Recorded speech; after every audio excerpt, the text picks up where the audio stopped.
Rider. I've done it. The waffle kind of breaks my brain. Is it good for your brain, though? I don't know if it is. In truth, I don't know. It feels like maybe it would be, but I also heard that, like, like Sudoku? I heard it's not actually that good for your brain. Well, maybe once you learn to do it, you just do it on autopilot, and it doesn't actually improve your, it's not like an exercise for your brain. They lie in brain age. I think it's like anything you're used to cannot be, like, you have to make your brain suffer, for it to really count. So I think if you're learning Sudoku for the first time, that's good. But I think once you're a Sudoku pro and you don't have to think about it very much anymore, it's like you're no longer getting your brain gains from that. You have to move to a different puzzle game. Like, that's me with Picross. Like, at first, Picross, I struggled, but now I just do it on autopilot because it's satisfying. And I don't think I am trying my brain very much when I play my Miku Picross anymore. Yeah, no neuroplasticity. I don't know. You know what I feel like is good for your neuroplasticity? I feel like dancing is good. At least for me, because I have to try so hard to remember the dances. Like, the mental element is just as hard as the physical element. I mean, especially for the kind of dances I do, they're not that physically demanding. So it's mostly the brain, like, remembering all of the motions. I have to, like, study it. I have to study it. Last night I couldn't sleep because I just have this one dance that I'm learning in my brain, and I was, like, repeating it over and over again in my head. But that's good, right? That means it's good for you. Good for your neurons, I think. And it does help. I'm simulating. I'm just playing it in my brain over and over again. I'm a Sims fan. I've been a Sims fan for, like, my whole life, basically. And like many Sims fans, I am somewhat upset, or more than somewhat upset, about the direction that they've taken the game. And, it costs like $8,000 to buy all of the expansions. So I've been waiting for Paralives to come out, or for, somebody to do The Sims, but not that. So I'm excited to see today. I know, and The Sims was like, The Sims 2 especially, and The Sims 3 were both so good. Although The Sims 3 also costs like $10 billion in DLC. So this game is early access. It's very early access, I think. Though it's been in development for a long time. It's a small studio, so, temper your expectations a bit. I think it's not gonna be The Sims exactly yet, but hopefully they'll keep adding to it. And they said that any new updates will be free. It is $40 for early access, which is I guess updates in the future will be free, so then maybe it will be worth it. But I do think it's very early access right now, so we'll see. This game it's been in development for like 7 years at this point. So it's been a long time coming. Hopefully they are gonna hit their stride and push out some updates. You remember first hearing about it? Yeah, I do too. And it was gonna be released last year, but then they pushed the release, which I think is always a good thing, usually. If there's not enough content. As a long-time Sims fan, I'm excited to see. Well, there's actually something I like about Paralives that I've seen so far, is that they have different storytellers, like in RimWorld, where you can pick to have like the chaotic storyteller or like the kind storyteller. They have that for this too, so I'm hoping they add like a really crazy one, so you can get some chaos in there. Because that's something I think is really missing from The Sims 4 compared to The Sims 2. The Sims 4, it feels like everything is your perfect game and you can have it exactly how you want it, which, like, that's fine sometimes. But what I liked about The Sims 2 was the randomness. Yeah, basically I'm excited for Paralives. Though I think I'm expecting early access. I won't lie, I enjoy backseating a little bit. Most streamers will probably not agree, and that's valid and real. Definitely backseating could be annoying, depending on how it's done, but I love to read a little hint. I I love a little hint. I love oh my gosh, where do I go when I'm playing Dark Souls? I love this way or that way. Should I do this area first or that area? But I feel like I've gotten too used to it, you know? Like it's tinted my gaming experience. So now when I don't have it, like in Tunic, I'm like, I don't know. I feel like this area is like way too high level for me right now and I shouldn't be here, but I don't know. Maybe the ghost with a gun that kills you in one shot is normal. Maybe even though I found it by going through a secret tunnel that was completely invisible from the overworld, maybe I'm supposed to be here. Maybe I was just supposed to find the secret tunnel. Except I think you are. I think you really are supposed to find the secret tunnel that's invisible from the overworld. That's at least my Tunic experience so far. Spoilers, don't worry. That's barely a spoiler. Sounds stressful. It is, and it is kind of like a Souls game. It is very much a Souls game, I think. At first I was like, is this really? Like you die and respawn and the enemies come back, but there's more than just that. That makes it like a Souls game, and so it's very satisfying in that way. Plus the knowledge-gated progression. You'll just have to watch. You love Tunic. It has a ton of good reviews. Like, I've only ever heard good things from it. And it's a beautiful game. Oh, and I recorded it in 2K resolution. Hololive is pretty fun so far. I think they just need to add like 10 times more stuff to it. But it's a really good base right now for what they have. I do think it's missing a little bit of the Sims, like lol XD humor that the Sims has. I think it could be a little quirkier for sure. To me, that's part of the joy of the Sims, but that's just what I like, you know, in the Sims and, you know, similar life simulators. But it does seem to be a good base, and I've had fun playing it today, which I think is the best sign. It's when you have fun playing it. Definitely feels early access, but hopefully, I don't know, I hope that like with the money that they get from launch, they could hire some more people, you know, make the development go a little faster now, but we'll see, you know. Didn't feel too buggy. Yeah, it's really not. I think it's more just it's missing things like animations and stuff and missing stuff to do. I really like I like this stuff. I like the goals. I like the career choose 3. That's not in The Sims. I would just like more, but that's kind of the problem with The Sims. The Sims also needs more. Always more. Needs pets, needs pools, needs, you know, vampires and witches and ghosts, and needs like 18 different ways to die. But the upgrades are supposed to be coming. It's just hard to make The Sims. Apparently like 1,000 people work on The Sims, which I believe. So it's hard for an indie team to match that. But I think they've done a great job so far, and I think it's a great base. Yeah, it's like one of the hardest genres, I think, just because it needs so much, you know? Like, if you think about just the building alone, that's already, like, a complete game, you know? Like, something like House Flipper has a building simulator just as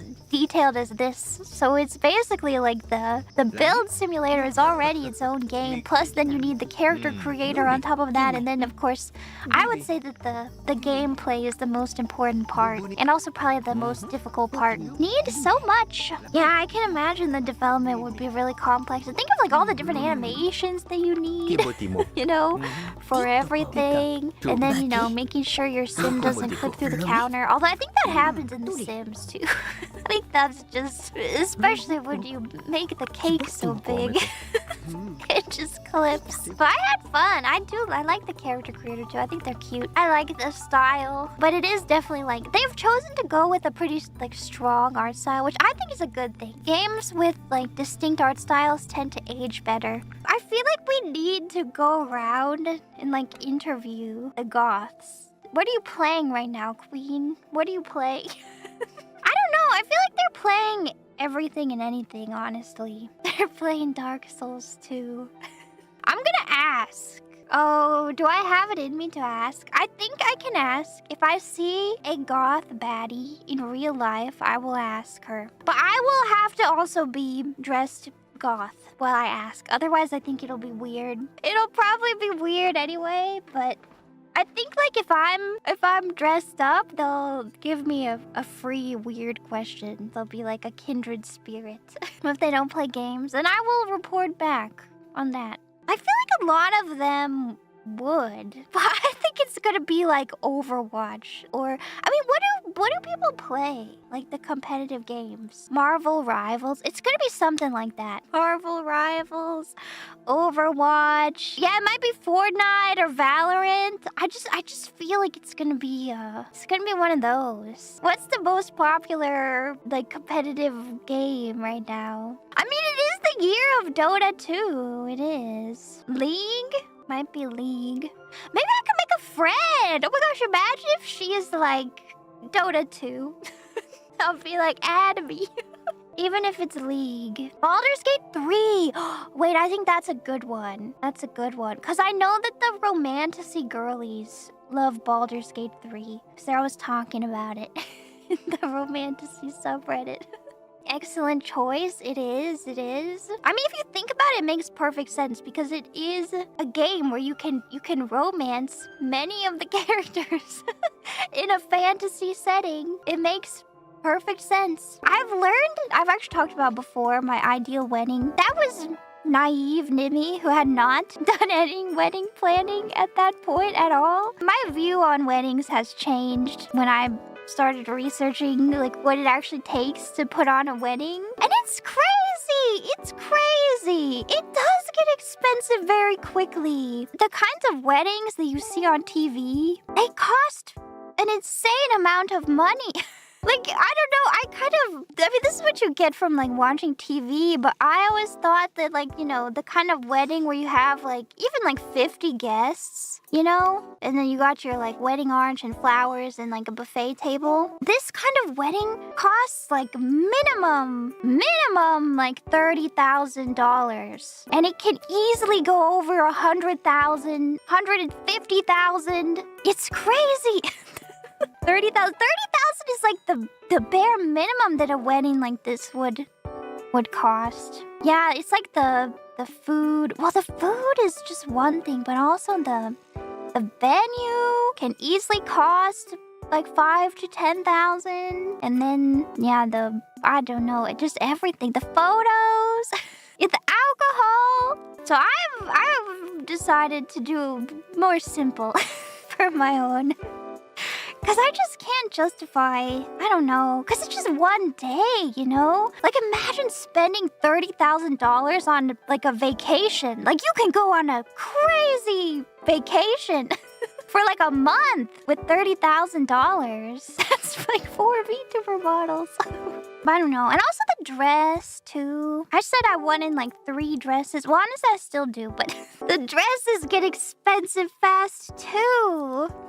They do. Skip on the wedding, splurge on the honeymoon. I feel like that's the way because, I don't know, don't you feel like the wedding is also kind of stressful if you're the you know, the one getting married? I guess it shouldn't be, but it inevitably is stressful, right? You have to bear the responsibility of making sure everything goes well. Yeah, they're for the guests. What if I'm selfish? And I'd rather just go on a crazy vacation at the wedding planner. But then if you want the wedding planner, it's even more expensive. Then you elope. I feel like that's the way. I don't know. I have been to very few weddings in my life. And by very few, I mean one when I was little. And that's it. So I don't know. I didn't know what is like normal. Like what's normal for a wedding. You know, I didn't know that weddings were that expensive until I started researching. I was shocked. I was sticker shocked. That just seems like a crazy amount of money to spend for one day. Yeah, Pinterest doesn't include the price tags when they just show you these beautiful weddings.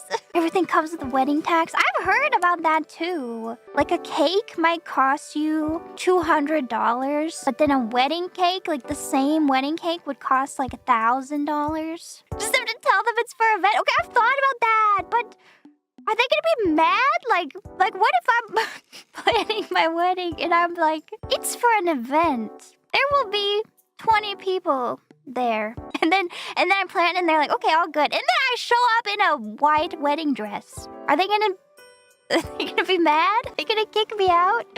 Are they gonna retroactively charge me? Like you bamboozled us. Oh no, it's not a wedding. I'm just wearing this for fun. You get banned and blacklisted? Well, that's fine if you only plan on getting married once, right?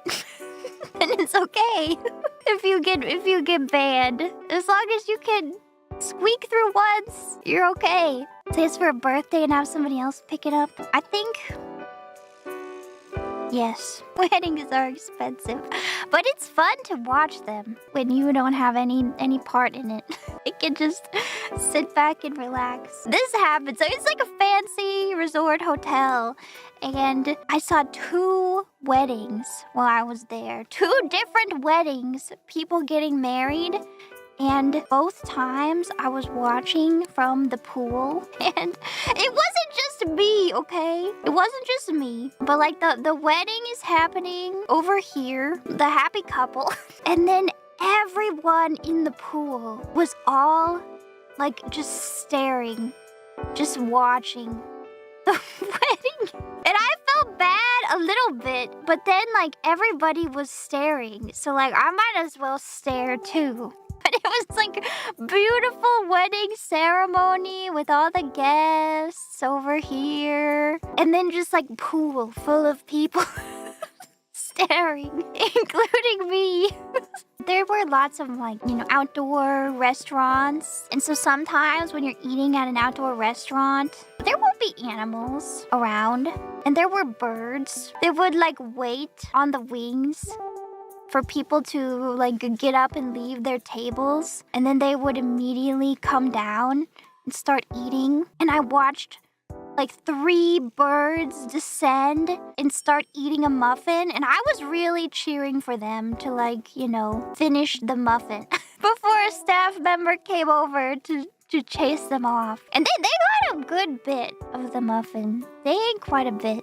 I was cheering for them. Think they ate any chicken? Probably. I think they eat anything, this was actually at a different time, and I will not say what the restaurant was. It was a nice restaurant, and I maintain that it was a nice restaurant, but I was eating there at my table, and it was like late at night. There were not very many other people. Anyway, I was sitting eating, and out of the corner of my eye, I spied the cutest little mouse ever scurrying along the wall. And I was so scared for it because I knew that if the staff saw it, they might they might explode it on site. They might terminate it immediately. So I was trying not to look because I didn't want to draw attention to the mouse. Because I don't think that they had an infestation. I think that the mouse just came in from outside and it was on its way. Officer, the mouse was on its way out. It's not causing any problems. Are you sure about that? I'm pretty sure it was a fancy restaurant. I did not snitch, but I do think they noticed the mouse. I mean, it was like the staff were also trying not to make a big deal out of it because they didn't want the patrons to notice and freak out. But I also didn't want the staff to notice. I wanted the mouse to get away with it. Maybe that's bad. Maybe that's unhygienic. But it was cute. It was a cute little thing. Whenever I encounter a young person and they give me the Gen Z stare, it's like a dagger to my heart. I instantly feel like I need to overcompensate in response, even though it doesn't mean anything and I shouldn't take it personally. But I'm just like, oh my gosh, do you hate me? Maybe they do. The Gen Z stare is just the I don't know. I think, It feels like this happens every generation, where it's like the older generation is like, the kids have no respect for their elders. So I don't want to be like that. I don't think it's like that. But it's like, I don't know. I mean, socialization changes every generation, right? The norms. It's just, I think Gen Z is not into small talk, which is fair. I mean, does anybody like small talk? And they will not necessarily, I mean, I can't speak for everybody, obviously. Less customer service voice and whatnot, which is what I've been trained to do is to be like overly cheerful when talking to strangers, you know? Aren't I Gen Z? I think I'm a millennial. I'm near the cusp. I just call myself a millennial because I think it's funnier to be a millennial. Because I relate to the quirk chungus. Yeah, you get to choose sides depending on the situation.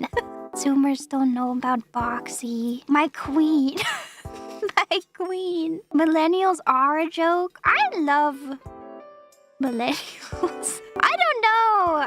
I do feel when Gen Z was like high-waisted jeans are out. I think they're like high-waisted anything is out. And also if you have a side part in your hair, that's unk. I was like, oh, the pain, the pain. I do remember when everybody was hating on millennials. I mean, I feel like every generation gets hated on, no matter what. It's just the rite of passage. These youngins. Millennials killed everything. Okay, but some of the things that we killed deserved to die. Venmo app. You're not the real Venmo, are you? I don't believe that you're the real Venmo. But thank you for the gifted memberships. Thank you. Gotta be. I mean, it's kind of convincing. You've got the username and the icon. Why would Venmo need YouTube? I don't know. To send gifted memberships to their favorite VTubers. It's exactly what YouTube had in mind for the handles. To make friends. Apparently YouTube added direct messaging back. Is that true? I remember way back in the day, this was like, I don't know, like 15 years ago, they did have direct messaging on YouTube, and I did like DM people sometimes on YouTube as a child. They should add back video replies. I mean, isn't that like what TikTok is basically? Because you can like duet people. I do feel like the video replies were kind of a gold mine, but also, weren't they so toxic? Like, you never make a video reply to be like, it was a great video and I agree with all of your points. Good work. Keep it up. You never do that. It's always to be like, this is terrible and you're terrible and I'm refuting you. Wait, they removed duets? Why don't you use TikToks? I don't know. That's probably good. I feel like duets were also toxic, but sometimes they were funny. Like, not the mean ones, but when, you know, the ones where they pass objects like back and forth? Those are kind of cool. The Star Wars ones. Did I see that one? Yeah, the body part ones. Yeah. People are really creative with them. I'm afraid of TikTok. I don't know. I feel like people are mean on there. Maybe they're not entirely, but they are to some extent, right? Fabric softener is a scam. I don't know if it actually is. I'm pretty sure that it just adds like a coating to your clothes and it's not actually good for your clothes. And maybe it makes it feel softer, but it's only because it's added some kind of like plastic coating to the fabric. Yeah, it clogs your washing machine. You don't need it. You'll be okay without it. We'll survive. We will survive without fabric softener. It's coating your clothes in wax slowly over time. It just smells so nice. That's true. I don't know. Lately, I'm like back to basics. Like I use like those baking soda pods in the washer. Those also get rid of any bad smells. And then it comes out smelling like laundry detergent. So as long as you like the smell of your laundry detergent. Do I dry my clothes on a clothesline? Actually, most of my clothes I do air dry, but that's because I have like fashion clothes, which will die if you put them in the dryer. They will crumble to pieces and fall apart the second you put any stress on them. So I mean, I don't put them on a clothesline, but I hang them up to dry. You ruined a good sweater once, right? Anything knitted, I don't put in the dryer. Really anything that I care about, I don't put in the dryer. Only like my pajamas, really. I mean, if it's like 100% cotton, well, it could shrink. But if it's pre-shrunk, it should be okay, I guess, in the dryer. But it's easy to hang things up to dry anyway. I need to make some ASMR. I need to like work it back into my, what do you call it, my routine? Because right now it's out of my routine and nothing that's out of my routine gets done ever. I'm a creature of habit, so only the things in my habit get finished, get done. So right now that's, you know, streaming, I hope, and writing my book, which is good. But surely I can squeeze some ASMR in there too. Nimi works on her novel ASMR. I sorta, okay, don't expect this soon, because I have to like get my courage back, but I sort of want to try doing ASMR streams again, but I would do them on Lemon Leaf channel. I want to, but I'm scared. I got like, I don't know, I gave myself, I don't know what you call it, like, sort of like stage fright, but I did it to myself with ASMR streams, and I'm like, oh, I don't want to do it because it's gonna be bad, and it's not gonna be perfect, because it never is. But I want to do more, because I feel like I want to have more of a library of ASMRs, you know, like on my channel. Well, not this one, but you know, on Lemon Leaf channel, all the ASMR videos are old, and most of them are not with my KU100, you know, like the good stuff. I want to build up a library again. Who is Lemon Leaf? Who is Lemon Leaf? Indeed, Lemon Leaf is my ASMR channel, and it is linked on this channel, I think. Lemon Leaf is my alter ego who does ASMR. Yeah, 2025 Napling Choice Award outfit winner. Lemon Leaf. What's a lemon leaf? True, is she my good alter ego or my evil one? That's a good question. I think she's the evil one. You should hear some of her ASMRs. One time I made an ASMR that was so, like, the ending was so unpopular that people were like, this traumatized me, and I felt so bad that I had to take it down. Release a new cut with a different ending. For a while I was distributing the original ending on my super old Discord. Release the original. Yeah, like the director's cut. The people were not ready. We're not ready for it. What happened in it? It's okay, it's pretty messed up, I guess. It's basically in it a witch removes your memories of all of your past loves, and you slowly forget the people that you were in love with. and you only remember the witch so that she makes you only hers. People got a little too sad about it. It hit a little sadder. Very yandere. I know. Well, what I've learned is that I like my yanderes very yandere. In fiction, you know? Only in fiction. But a lot of the time, people just want somebody who's a little bit possessive, you know? Not to the point of erasing all of your memories of the ones that you once loved so that she takes up all the space in your brain.